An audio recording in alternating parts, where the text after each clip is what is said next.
আসসালামু আলাইকুম রহমতুল্লাহ। আজকে আমরা 45তম বিসিএসে গুণোত্তর ধারা থেকে আসা একটি ম্যাথের সমাধান করার চেষ্টা করব। দেওয়া আছে 1/√3 -1 আর হচ্ছে +√3।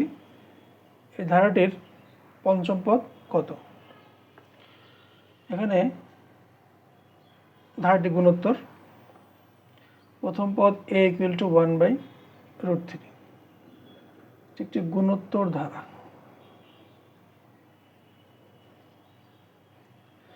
প্রথম পদ a = 1/√3, তাহলে সাধারণ অনুপাত r = কি হবে? -1।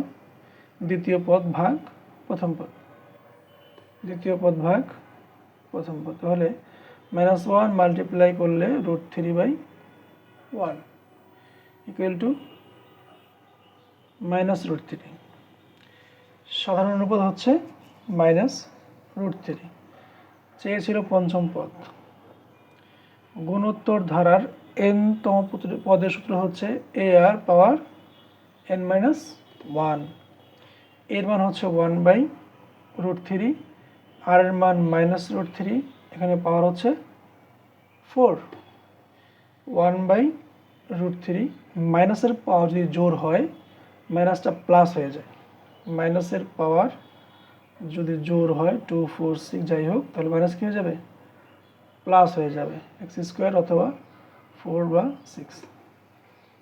তাহলে এখানে মাইনাসের পাওয়ার জোর হতো, মাইনাসটা বাদ, √3 পাওয়ার 4 হবে হচ্ছে 9। √3 পাওয়ার 4 মিনস 4টা √3,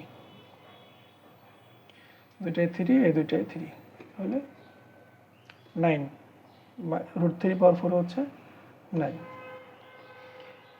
তো যদি আমরা 9কে ভাঙিয়ে লিখি, তাহলে 3 মাল্টিপ্লাই √3 মাল্টিপ্লাই √3, দুটো মিলে একটা 3 আর 3, 9। কেন বললাম? এটা কেটে দেবার জন্য। থাকবে হচ্ছে 3 √3। এটাই হচ্ছে এই কোশ্চেনের অ্যান্সার। ধন্যবাদ।